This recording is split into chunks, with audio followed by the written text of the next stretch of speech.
नमस्कार बच्चों, मेरा नाम अक्षय है। आज हम मानसिक गणना की एक दिलचस्प चुनौती देखने जा रहे हैं। कुछ संख्या मिलाकर एक लक्ष्य संख्या बनाने के तरीके को समझने की कोशिश करेंगे। स्क्रीन पर दिख रही है हमारी लक्ष्य संख्या 24। हमें 4 अंक दिए गए हैं, 1, 3, 7 और 10। इनका प्रयोग एक एक बार करना है और जोड़, घटाना, गुणा या भाग की अनुमति है। क्या आप इनसे 24 बना सकते हैं? चलिए दिमाग चलाइए और सोचिए। अब देखें, 24 एक बड़ी संख्या है, इसलिए सबसे पहले गुणा से शुरुआत करना बेहतर रहेगा। अगर हम 10 गुणा 3 करते हैं तो हमें 30 मिलता है, जो 24 के काफ़ी पास है। अब सोचिए, 30 से 24 पाने के लिए हमें 6 घटाना होगा और 6 बनाने के लिए हमारे पास 7 और 1 है। 7 में से 1 घटाया तो मिला 6। यही तो चाहिए था। अब सब चरणों को मिलाते हैं। 10 गुणा 3 घटाया 7 में से 1 बराबर 30 घटा 6 बराबर 24। वाह! सभी 4 अंक इस्तेमाल हुए और सभी नियमों का पालन हुआ। यही है हमारी पूर्ण समाधान प्रक्रिया। इसी को हम मानसिक गणना के आसान रूप में लिख सकते हैं। 10 गुणा 3 घटा 7 जोड़ 1 बराबर 24। चलिए इसे चरणबद्ध देखते हैं। 10 गुणा 3 30, 30 में से 7 घटाया 23 और 23 में 1 जोड़ा हुआ 24। यह तरीका तेज, सहज और याद रखने योग्य है। चलिए अब सोचने की रणनीति को समझते हैं। पहला चरण, बड़ी जोड़ी चुनिए जो लक्ष्य के करीब पहुंचाए। दूसरा चरण, बाकी संख्याओं से अंतर को पूरा करें। तीसरा चरण, मानसिक रूप से सत्यापन करें। यही तरीका हर टारगेट नंबर समस्या में काम करता है। चलिए अंतिम बार समाधान जांचते हैं। 10 गुणा 3 घटा 7 जोड़ 1 बराबर 30 घटा 7 जोड़ 1 बराबर 23 जोड़ 1 बराबर 24। सब ठीक, उत्तर 24। सभी शर्तें पूरी हुई। शानदार! तो बच्चों, हमने देखा कि मानसिक गणना में केवल उत्तर पाना ही नहीं, बल्कि सही रणनीति बनाना भी उतना ही महत्वपूर्ण है। पहले बड़ी संख्याओं से बढ़त लीजिए, फिर अंतर को ठीक करके लक्ष्य पर पहुंचिए। याद रखिए, सोच का हर कदम उतना ही कीमती है जितना अंतिम उत्तर। अब आते हैं हमारे दूसरे उदाहरण पर। देखो बच्चों, यहाँ भी लक्ष्य वही है, संख्या 24, लेकिन इस बार कुछ नई संख्याएं और थोड़ी सी नई बाध्यता दी गई है। अब हमें देखना है कि इन्हीं नियमों के भीतर रहते हुए क्या हम फिर से 24 तक पहुंच सकते हैं। अब हमारे पास 4 अंक हैं, 2, 3, 5 और 6। लक्ष्य है 24। नियम भी साफ हैं, हर संख्या का प्रयोग एक बार और केवल जोड़, घटाव, गुणा या भाग की अनुमति। अब सोचना शुरू करते हैं। पहले देखें कौन सी जोड़ी बड़ी संख्या देती है। 6 गुणा 3 18, 24 से थोड़ा कम। फिर देखें 6 को 2 से भाग देने पर मिलता है 3 और 5 में 3 जोड़ने पर 8। कुछ दिलचस्प लग रहा है। चलिए कोशिशें शुरू करते हैं। पहला प्रयास, 6 गुणा 3 18, फिर 5 माइनस 2 3, दोनों जोड़ दिए 21। अरे वाह, पास पहुंचे, पर अभी भी थोड़ा कम। अब दूसरा प्रयास, 5 माइनस 3 गुणा 6 प्लस 2, 2 गुणा 8 16। ये तो और पीछे रह गया। 5 गुणा 3 माइनस 6 2, 15 माइनस 3 12। दिशा सही है, पर अभी नहीं पहुंचे। अब सोचते हैं, अगर पहले भाग करें और फिर गुणा। 6 भाग 2 गुणा 5 प्लस 3। अगले स्लाइड में देखते हैं क्या हुआ। देखो, 6 भाग 2 गुणा 5 प्लस 3 यानी 3 गुणा 8 24। हमारा लक्ष्य पूरा हो गया। यहाँ हर संख्या एक बार उपयोग हुई और हमने सिर्फ अनुमत चिन्हों का प्रयोग किया। ध्यान दो, हमारी सोचने की रणनीति वही रही। पहले गुणा या भाग से आधार बनाओ, फिर जोड़ या घटाव से परिणाम को सही करो। संख्या बदल गई, पर सोचने की कला वही रही। अब समय है तीसरे उदाहरण का। अब हम एक नया सवाल देखने जा रहे हैं। लक्ष्य संख्या 24। हमारे पास कुछ संख्याएं हैं, 2, 3, 5 और 6, और हमें इन्हीं संख्याओं से 24 बनाना है, यानी जोड़, घटाना, कोई भी तरीका अपनाकर। क्या यह आसान लगेगा या पेचीदा? चलिए देखते हैं। एक नियम बदल गया है।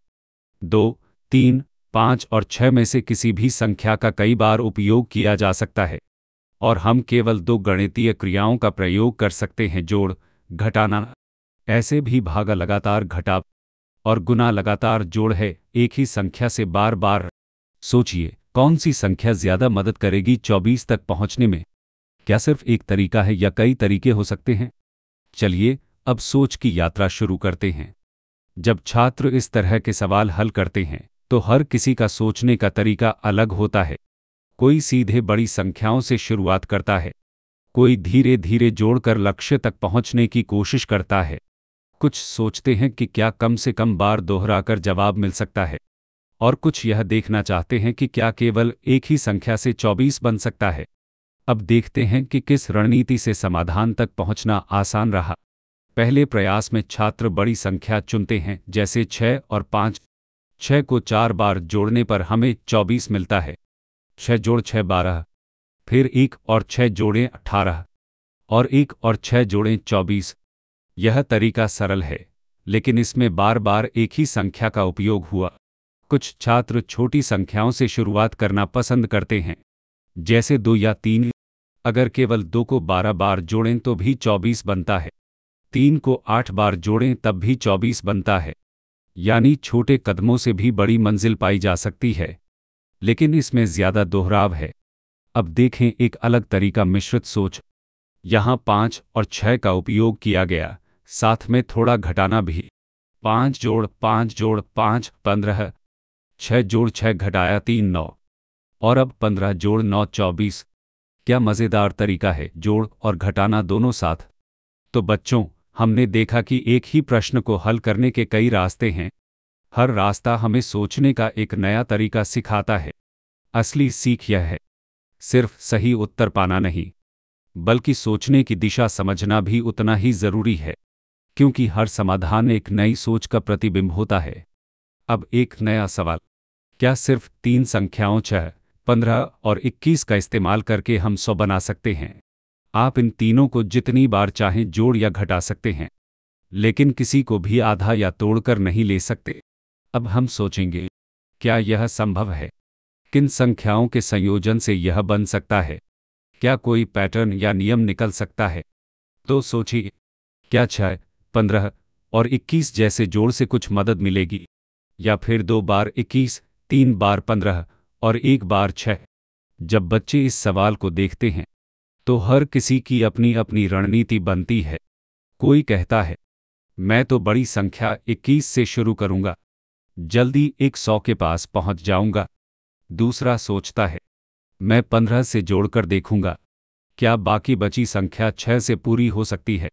कुछ बच्चे यह तरीका अपनाते हैं, मैं देखता हूं कि 6, 15 और 21 के कौन कौन से गुणज 100 के आसपास आते हैं, और फिर कोई कह देता है, शायद कुछ संख्या ऐसी होंगी जो इन तीनों से बन ही नहीं सकती।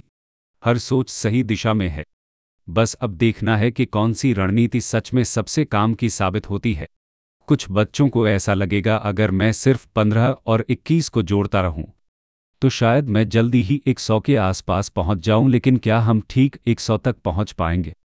मान लो 15 को 6 बार जोड़कर देखते हैं। 15 गुना 6 बराबर 90, अभी 10 बाकी है। अब 6 जोड़ने पर होगा 96, और अगर 1 और 6 जोड़ दें तो मिलेगा 102। अरे, हम तो 100 को पार कर गए।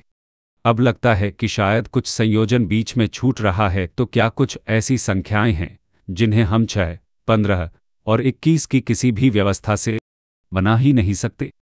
चलिए एक नया प्रयास करते हैं। 21 के गुणजों को देखते हैं, 21, 42, 63, 84 और 105। देखो, हम 100 के काफ़ी पास तो पहुंच गए, लेकिन ठीक 100 नहीं मिला। 84 में 16 और चाहिए, और 105 में 5 घटाना पड़ेगा। अब सोचो, अगर हम 5 या 16 को 6, 15 और 21 की किसी संयोजन से बना पाएं तो हमारे पास समाधान होगा। अब देखते हैं, क्या हम 5 बना सकते हैं? पहला विचार आता है, चलो 6 और 15 से कोशिश करते हैं। जब हमने 15 में से 6 घटाया 9 मिला, 6 और 6 जोड़े 12 मिला, और जब 15 में से 2 बार 6 घटाया 3 मिला, यानी अब तक हमने 9, 12 और 3 तो बनाए, लेकिन 5 अब भी नहीं बना। तो चलो अब तीनों संख्याएं 6, 15 और 21 साथ लेकर देखते हैं। 21 में से 15 घटाया मिला 6, 21 में से 6 घटाया मिला 15, और जब दोनों घटाए तो मिला 0। अब हमारे पास 0, 3 और 9 हैं, पर 5 अब भी नहीं मिला। तो अब सवाल उठता है, ऐसा क्यों हो रहा है? क्या कोई छिपा हुआ पैटर्न है? ध्यान दीजिए, जो भी संख्याएं बन रही हैं वो एक दूसरे से 3-3 के अंतर पर हैं। शायद यही इस समस्या की असली कुंजी है। क्या सारी संख्याएं किसी निश्चित अंतर से बन रही हैं? आइए अगले चरण में इसे और गहराई से समझते हैं। अब हम देखते हैं कि इन संख्याओं 6, 15 और 21 से आखिर कौन कौन सी संख्याएं बन सकती हैं। सबसे पहले अगर हम हर संख्या का सिर्फ एक बार उपयोग करें, हमें मिलती हैं संख्याएं 6, 15 और 21। अगर 15 में से 6 घटाएं तो 9 मिलता है। अब ज़रा 2 बार उपयोग करें, 6 + 6 12, 15 - 2 बार 6 यानी 3, और 21 में से 15 और 6 घटाएं तो 0। तीसरी बार जब हमने तीनों का बार बार उपयोग किया तो 6 + 6 + 6 18 और 15 - 3 बार 6 - 3। अब इन सभी को एक साथ देखें, 0, 3, 6, 9, 12, 15, 18, 21। क्या आपको कोई पैटर्न दिखाई दे रहा है? ऐसा लगता है कि हर संख्या 3-3 के अंतर से बढ़ रही है, यानी कुछ तो गहराई में चल रहा है। आइए इसे समझें। देखिए बनी हुई संख्याएं हैं 0, 3, 6, 9, 12, 15, 18, 21, 24, 27, 30। ध्यान दीजिए इन सभी में एक समानता है, हर संख्या 3 का गुणज है। कोई भी संख्या ऐसी नहीं जो 3 से विभाज्य न हो। इसका मतलब इन तीनों संख्याओं 6, 15 और 21 में कुछ साझा गुणधर्म है। और अब यही हमारी अगली खोज का केंद्र है, वह साझा गुणधर्म क्या है? अब जवाब सामने है, इन तीनों संख्याओं का महत्तम समापवर्त्य है 3। इसका अर्थ बिल्कुल स्पष्ट है, इन संख्याओं के जोड़ घटाव से हम सिर्फ 3 के गुणज ही बना सकते हैं। कोई भी संख्या जो 3 से विभाज्य नहीं है, जैसे 100, कभी नहीं बनाई जा सकती। यानी चाहे हम जोड़ें या घटाएं, यह गुण हमेशा बना रहता है। तो निष्कर्ष यही, महत्तम समापवर्त्य हमें यह बताता है कि किन संख्याओं को किसी समूह से बनाया जा सकता है और किन्हें नहीं। तो बच्चों, अब तक की सोच से हमने क्या सीखा? पहला, जल्दबाजी न करें, पैटर्न अपने आप सामने आता है। दूसरा, असफल प्रयास भी नई दिशा दिखाते हैं। तीसरा, महत्तम समापवर्त्य वो कुंजी है जो हमें यह समझने में मदद करती है कि कौन सी संख्याएं संभव हैं और कौन सी नहीं। और सबसे महत्वपूर्ण, गणित सिर्फ उत्तर पाने का नहीं बल्कि सोचने की कला का विज्ञान है। याद रखिए, हर असंभवता हमें गणित की गहराई सिखाती है।